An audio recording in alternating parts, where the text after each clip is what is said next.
The default mode network is, as you'll see in my presentation, one of the most critical networks in the brain. So getting on to my presentation right away. The historical aspect is this term was coined by a very famous neurologist called Marcus Reichel, and it has emerged there's this new emerging branch in you might say neuroradiology, which talks about neurotheology. So we are now trying to use the functional MRI to understand even transcendental experiences like what my earlier speakers had mentioned. So we are now getting greater insight into understanding I, me, and these other abstract terms that were usually used very loosely. So it is, in fact, this default mode network is being baptized as the center of the self.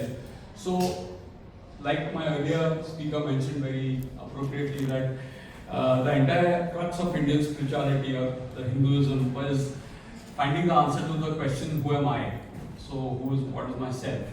So, that is my great curiosity about understanding more about this default mode network.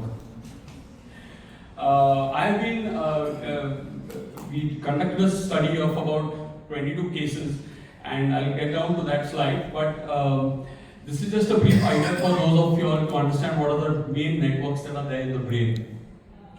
There are largely 7 networks. One of my earlier speakers, she mentioned about the salient network.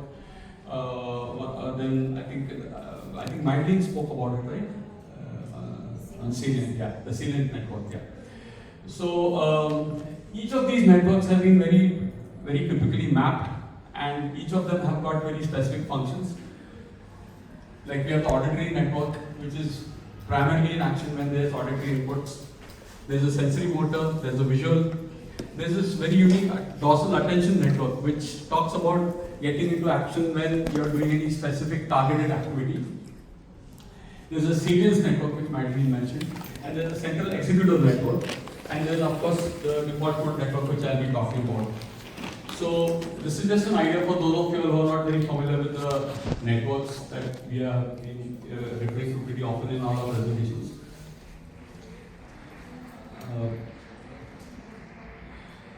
Now we come back to this, when we were doing these studies, we had to define what is resting state actually, because we have had speakers talking about meditation and even sleep, and also what is resting state is when all these subjects whom we took as resting state, they were patients who had come to us complaining of headache, and it's very difficult because it's medical ethics is a big issue in medical research. So consent, and there are a lot of issues with finances.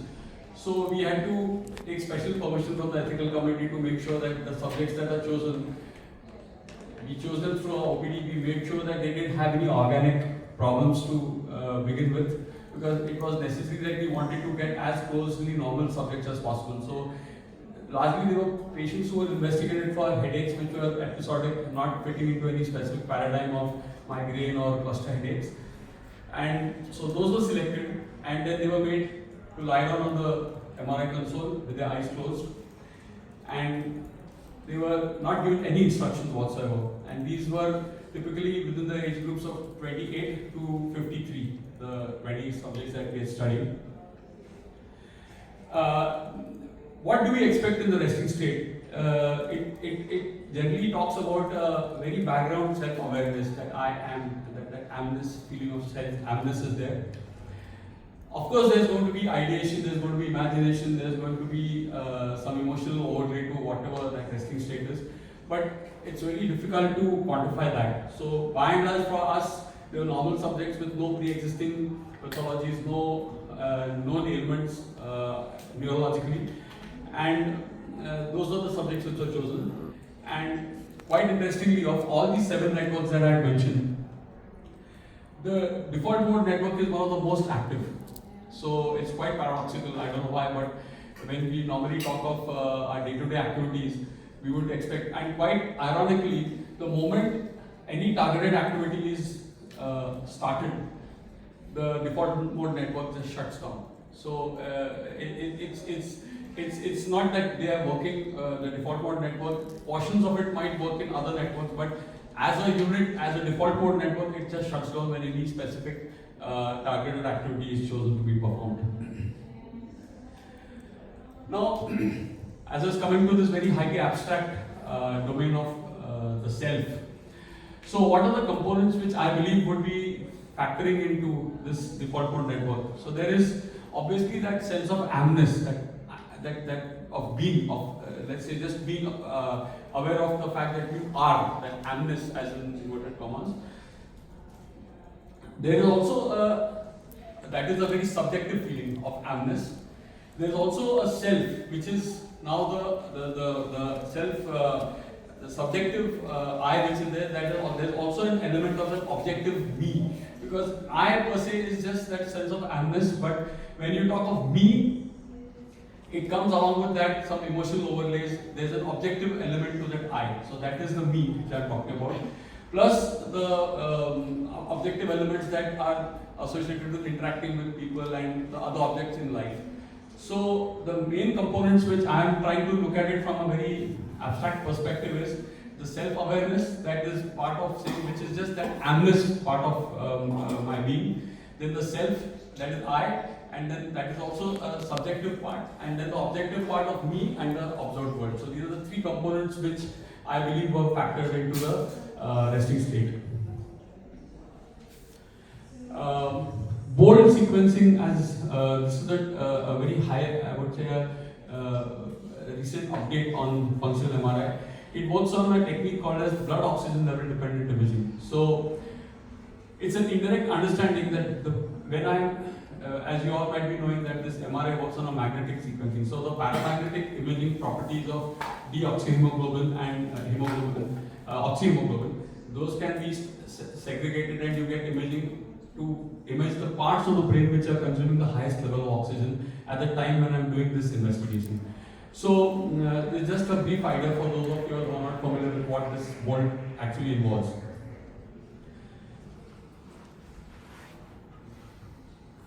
Now, what are the principal components of this default mode network? There are primarily three parts of the default mode network. One is the medial prefrontal cortex. There is the posterior cingulate cortex, which has been mentioned by our earlier speakers also, and then there is the parietal lobe cortex. The parietal, now I'll show you the actual images that I have generated when I've done these sequences, and it's one of the most important findings of my study work, that we talk of these networks as being very highly localized, but in the studies that I've got and the findings which I'll show you shortly, it's a very diffuse kind of a cortical representation of the default mode network. So this is just probably for getting a broad underlying components of this default mode network. The next slide of mine, I'll show you actually the images that we've got, the bold sequences. These are the sample images. And as you can see, the first, largely the frontal lobe, the parietal lobe is there, and that is the first subject. You get to see the coronal, sagittal, axial, all the cuts, where you can get an idea of which parts of the brain is consuming the maximum amount of oxygen in this particular, when this patient was imaged. And quite interestingly, each of these patients, of these 22 subjects that we have studied, each of them has a very unique kind of a fingerprint for the default mode network. So it's very, very unique, and I'll come to that as to what I believe could be the reason for having such a unique fingerprint for this default mode network. You can see in some cases the frontal cortex is superseding, in some cases the parietal lobes is superseding, and it's a very interesting bit of data. For anyone of you all who's interested, I've got the data of all the 22 cases with me on my laptop, so if anyone is interested, they are most welcome to contact me. So these are the four subjects I've just taken as a sample for you all to understand what kind of data we are getting and how unique each of these default mode networks is in each of these subjects. We thereafter did an analysis of this data. the three areas which I had mentioned, one is the prefrontal medial cortex, the second one was the posterior cingulate cortex, and the third one was the parietal lobe. So, in the frontal lobe, we found out certain areas, and we, as you can see, that we have tried to segregate those areas of the frontal lobe which have got the maximum bold value. So, these are the 20 cases. This is analysis of that data, and the same is for the parietal as well as the posterior cingulate cortex. So, what does my data suggest? Because I don't want to flood you all with the data, but I would rather like to focus on what is the interpretation of this data. The cortical deployment of the default mode network involves, in my study at least, a much greater contribution of the parietal lobes.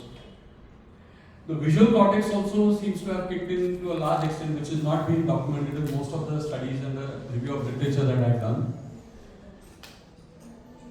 It does seem to have a much more complex kind of a network as compared to what I've had to see in most of the studies that have been done worldwide. It's a very largely studied subject.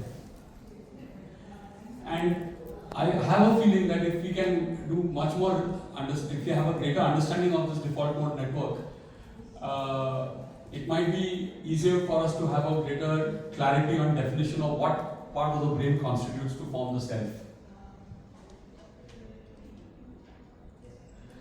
Now, for my own understanding, now my talk is, this was the scientific part and the data and I would say the very physics part of my talk. I'm moving a little bit into the slightly metaphysical part of my talk. I've tried to divide the SN is the salient network that Madeline had mentioned, but I've tried to divide this area into the medial prefrontal and the posterior and the central portion of the posterior cingulate gyrus. The posterior cingulate gyrus is the one which comes closer to the center, and the parietal lobe is more to the sides. As I mentioned to you all, that the self, when in the resting state, the subjective sense of the self is, as you might be knowing, that the primates don't have a very highly developed frontal lobe, so their sense of self is perhaps less refined than the human brain. So the subjective sense of self, I think, must be largely mediated by the medial prefrontal cortex. The objective sense of the where the me kicks in, where I look at myself as an object, that me contribution comes from the parietal lobes as well as the impressions of the objective world. They come from the parietal lobe, and the posterior cingulate gyrus, posterior cingulate cortex. Actually, there's the posterior cingulate gyrus, and there's a part of that which forms the posterior cingulate cortex. That is the one which is integrating this entire orchestra of the sense of the self. So, this is just a kind of a functional understanding of how I interpret the default mode network, how it works. We've been talking a lot about entanglement and quantum aspects of physics in this conference. I had the privilege of visiting the Large Hadron Collider in Geneva and actually seeing this whole conundrum of the linear accelerator and the Large Hadron Collider. But when you see these very discrete parts of the brain which are simultaneously functioning instantaneously at the same moment without having any actual structural connectivity to one another, I'm quite convinced that this is a kind of a quantum phenomenon where the neurons must be communicating with each other by a non-local means. We talk about non-locality. So earlier I had seen maps of as we were studying medicine and anatomy as undergraduates, we were always taught about the neural pathways, the associating fibers, the connective fibers, like the corpus callosum, which connects the two halves of the cerebral cortex. So we all along had this belief that there is a continuity, anatomical continuity between the parts of the brain which are functioning. But I do believe that when we see such discrete areas which are absolutely not connected to one another structurally by any known associating fibers, this has to be working in the domain of what I call as a non-local phenomenon or entanglement.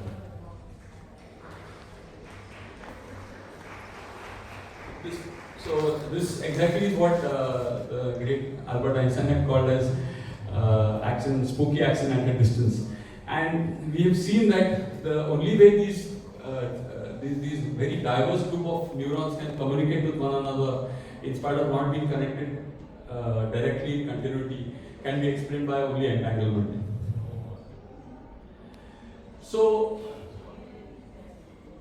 we all have been obsessed with this idea of what are thoughts. So in my opinion, thoughts are a spontaneous centro-entropic entanglement of discrete sensation loci that generate a pattern of cognition and a perceptive composite of the past, present, and the imaginary future. So this is a slightly complex definition of thoughts, but that is what I just seem to realize when we are in the resting state, what must be comprising, exactly what comprises the concept of a thought. I mentioned this topic of neurotheology. This is bridging the gap between science and spirituality. And my understanding of the brain is, this is my personal opinion, from a slightly spiritual context also. The human brain is a quantum processing device that generates a holographic objective universe and simultaneously generates a conviction of this holographic objective universe being the truth or the real. A program that transforms an intangible virtual reality into being a tangible objective reality. That's my understanding of the brain. Recently concluded studies in Delhi, IIT and All India Institute of Medical Science have shown a very clear-cut reduction in the activity of the default mode network in subjects who are practicing yoga nidra for periods of more than 3 months to 3 years. One of my earlier speakers had mentioned that there is a diminution in the activity of the precuneus. Precuneus is part of the parietal lobe, and this part of neurotheology. The exact function of the precuneus, quite ironically, is it exactly delineates the border where Deepak Ranade, that me as an entity ends and the universe begins. So in meditative states, when there's suppression of the precuneus, it is that sense of oneness which is generated could be explained by the inhibition of the precuneus. I think I'll skip a few slides for a little bit of time. Where does this map of the default mode network come from? What is the source of it? What is the source code of it? So I believe that just as a computer has a ROM and a RAM, there must be imprints of these impressions which come onto the brain as a default setting in the formative years as a child is being developed in utero. And each map of the DMN is unique to each individual, which is what could also explain to a large extent the concept of qualia, because every individual's experience is unique to that individual. So what makes it unique? So this is perhaps one of the possibilities of what makes sensory experience a qualia. In one of my earlier speakers, just the one preceding me, had mentioned about Chitta Vritti Nirodha. This is a very Oriental Hindu philosophy, which talks of Chitta as being purely the conscious awareness, and Vritti is the objective impressions on this pure consciousness. And as he had also mentioned that the whole objective of meditation is to achieve what is called as the Chitta Vritti Nirodha. That means you disconnect the Chitta, the pure consciousness, from the impressions that it has gathered. And these are the sources of the impressions. That is, this is from the Hindu Patanjali Yoga Sutra, which talks of pramana, viparya. These are the sources of the impressions. Pramana is actual information. Viparya is the misinterpretation of information. Vikalpa is information that comes from imagination. Nidra is information which probably comes from the dream and the sleep. And Smriti is the memory. So these are the impressions of the mind. And to conclude my last slide, I do believe that we are not a conscious experiencer, but rather an experience in consciousness. The sense of self is a notional entity, a finite locus of a space-time experience, experiencing consciousness through a prism of ego bounded by emotions. I strongly believe that. It's a notional self. The concept of the self is largely notional. It's like a pot of air filled with air and surrounded by air. An individual part of that universal consciousness with no beginning and no end. Just a quantum emergence and eventual merging into the universal consciousness. This is a very unique feature of the human consciousness. The human consciousness is a consciousness that is conscious of being conscious. This is a very unique aspect of the human consciousness which can never be replicated in any form of artificial intelligence. I'd like to end up by saying that in our Indian scriptures we have the Upanishadic truths, and one of them is called Aham Brahmasmi, which means that the universe is within me and I'm the universe. Thanks a lot for your patience and attention.